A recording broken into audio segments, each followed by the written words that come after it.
Alright guys, welcome back. So I got a comment on my last video, and I kind of enjoy answering these dudes to come up with advice. Hey, what zero should I use? How should I run this optic? What ammo should I use? Things like that. And I kind of figured that I would share my knowledge in that aspect, particularly for this guy, because this is something that I have done a lot of work with, be it my time in the Marine Corps running this exact optic, be it on a different weapons platform, as well as my time as a civilian running mine here as well. So the setup that I've got here is going to be a little bit different than what his is. I am running a 13.7, a suppressed YHM Turbo K. It's got a cute cherry bomb underneath there.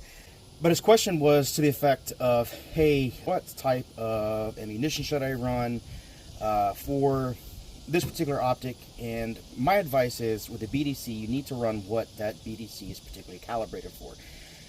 Now, generally, the RCO, ACOG, whatever you want to call it, is going to be tailored specifically for either M193, so your 55 grain variant, or XM855. So 855 is not as good terminally as the 55 grain M193 is, as far as whatever it connects with tissue. It does have a light armor penetrator in it, but that does not mean it's an armor penetrator. Generally, I found that these not only do a better job penetrating different barriers, they also tend to do a lot better of a job in tissue. And if you're like me and most other guys, you can't stock up on thousands and thousands and thousands of rounds of 77 grain Black Hills, so you go to a different kind of round, and M193 is excellent for that. Out of a 13.7, 14.5, 16, 18, whatever, this round is going to be extremely devastating on soft tissue and is going to serve you very well. They're also fairly accurate. Out of this gun, this ammunition generally tends to shoot between 2.5 to 3 MOA with a 10-shot group, so it does pretty good. Now, what I'm going to show you here today is the zeroing process that I actually go through for this. Now, a lot of you guys that are prior service, you'll understand the term that I'm going to use, and that is your BZO, or Battle Site Zero. So generally what you're going to want to do is, whenever you're looking at the RCO M4, which is the reticle that he's got, and it's the same reticle that's in this, which is going to be the chevron with a bullet drop compensator underneath it. At that bullet drop compensator, you're going to have the tip of the post that is going to be ever so slightly illuminated, and then the rest of the crosshair below that is going to be dark. The tip of that post, not the chevron, but the tip of that post, you're going to want to take with M193, be it a 13.7, 14.5, 16-inch gun. You're going to want to zero that at 36 yards. What that 36 yard is essentially going to entail is a 300 yard zero at the tip of that pin, and then at 200 yards, 100 yards, 200 yards, you're just going to use the chevron. Out to 300 yards, you're going to use the tip of the pin. And at least in my case, and then in most M4's cases with M193, you are going to be getting hits on a 12 by 20 target out to about 500 yards using the bullet drop compensator that is within that reticle. So the 3-pin for 300 yards, the 4-pin for 400 yards, the 5-pin for 500 yards.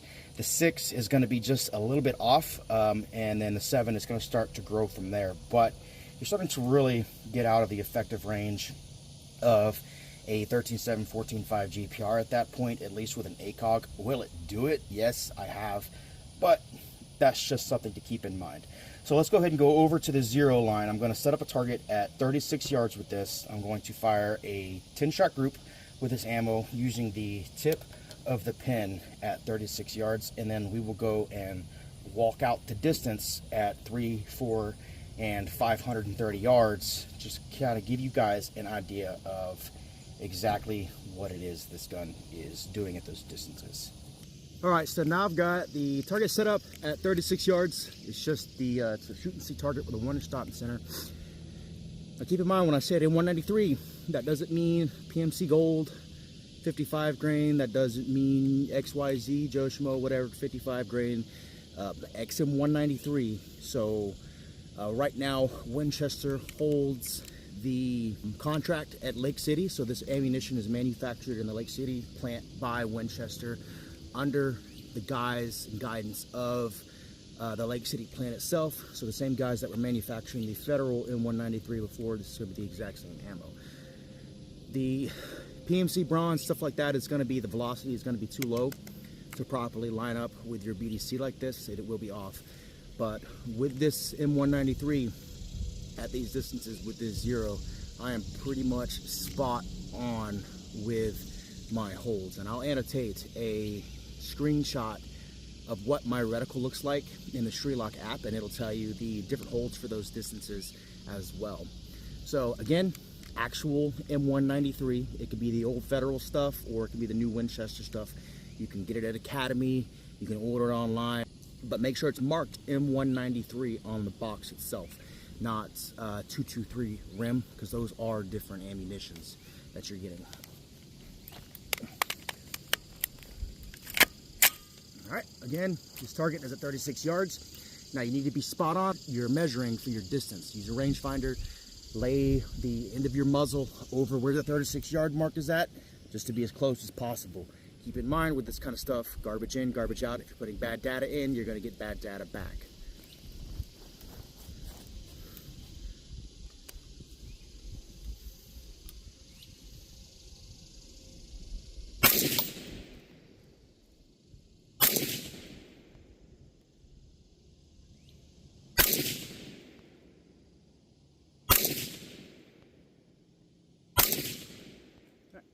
And I'm just gonna do 5. That first one was a little bit me, maybe me pulling it too much. But other than that, the group, main group on that with the tip of the pin is pretty much spot on. So let's go down there and take a look at it real quick. Alrighty, and there you go. So again, this guy right here, more than likely me, but these 4 are all within this little square. The main center of the group being dead center. You want to make sure that your zero for this is spot on. Again, this is at 36 yards, not 50, not 100. If you do have to zero at 50, use the tip of the chevron. But generally, it is going to line up a lot better with your BDC if you do it like this. But again, that is just a BZO, a battle sight zero. Essentially, that is going to want what you're going to want to look for with your zero itself. So let's go ahead and go over to the long distance range, set up the spot and scope, set up the spot and scope camera and everything, and push these guys at 3, 4, and 530 yards. Give you an idea of exactly where it is they are hitting on the target. All right, so now I got target set up at 200, 304, 405, 530, and 608. I'm just going to use the pins for this, so keep in mind this is just a 36-yard zero. I'm going to be using the corresponding BDC holdover pins for those different distances. I do have a little bit of wind going on that I'm going to have to accommodate for, but for the most part, I'm just going to be able to hold center and then off left or right, depending on what direction the wind is actually going. So for the 300, tip of the pin, 400, 4-pin, 530, I'm going to hold the 5-pin at about the shoulder, and the 600 I hold at the 6-pin. So keep it in mind, 200 yards, it's going to be the tip of the crotch, not necessarily the tip of the pin. All right.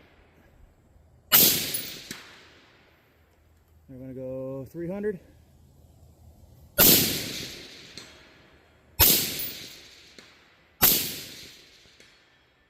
All right, now 405.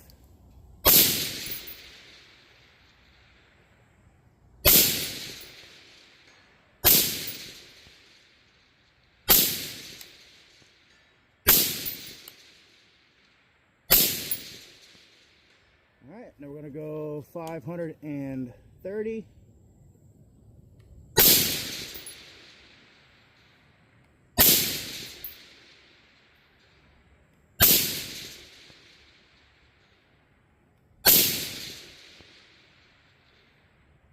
All right, now let's try 6. I can barely see the 6 because it's in the shadows down there. So let's see. Yep, there it is.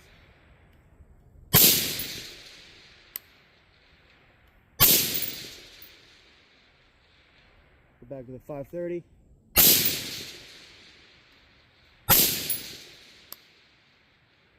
All right, missed the first one, connected on the second. That's the 4 I'm going for now.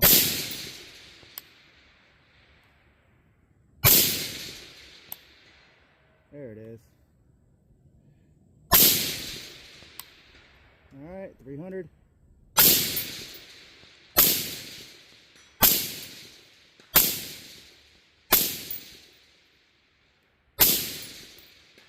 A little bit of wind going there. It's not really showing up much at the flag right here, more so at my position. So I guess that's my bad on wind calls, not really, kind of frivolously not paying attention to it. But as you can see, ball ammo, 13.7 ACOG, using nothing but holds with the bullet drop compensator out in the distance. It's going to get you relatively close. It's going to at least get you vital hits on your targets out at distance.